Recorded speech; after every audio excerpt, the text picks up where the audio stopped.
রাজৌরি উপজেলা এবং মাদারীপুর জেলার উদ্যোগে বিশাল সমাবেশ হবে। আপনারা সেখানে আসবেন, নিজের অস্তিত্ব রক্ষা এবং হিন্দু বাঁচাও আন্দোলনে অংশগ্রহণ করবেন। আয়োজন করেছেন বাংলাদেশ জাতীয় হিন্দু মহাজোট মাদারীপুর জেলা শাখার নেতৃবৃন্দ, তাদেরকে অসংখ্য ধন্যবাদ জানাচ্ছি।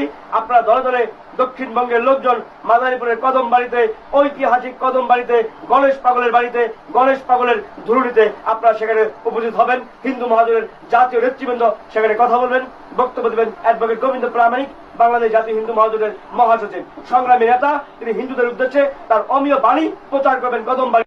সর্বক্ষেত্রে হিন্দু সম্প্রদায়ের প্রতিনিধিত্ব নিশ্চিত করতে আমরা সংগ্রাম চালিয়ে যাচ্ছি জাতীয় সংসদে সংরক্ষিত আসন এবং পৃথক নির্বাচন ব্যবস্থা।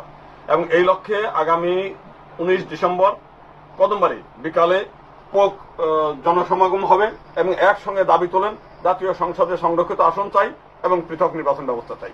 সকলকে অনেক অনেক ধন্যবাদ। বাংলাদেশের জাতীয় সংসদ নির্বাচনের তফসিল ঘোষিত হয়েছে। সেই তফসিল ঘোষিত হওয়ার আগে আমরা ভেবেছিলাম বাংলাদেশের হিন্দুরা তাদের দুঃখ দুর্দশা লাঘবে তারা জাতীয় সংস্কার কমিটির মাধ্যমে সংস্কারে তাদের পৃথক নির্বাচন ব্যবস্থা এবং সংরক্ষিত আসনটি তারা দিবে। কিন্তু আমরা দেখলাম জাতীয় সংস্কার কমিশনে যে 10টি সংস্কার কমিশন হয়েছে, কোন একটি কমিশনও হিন্দুদেরকে প্রাধান্য দেওয়া হয় নাই। উপদেষ্টা পরিষদেও কোন হিন্দুদেরকে তেমন প্রাধান্য দেওয়া হয়নি। যেটুকু একজনকে দেওয়া হয়েছে তার নামও অনেক হিন্দুরা জানে না।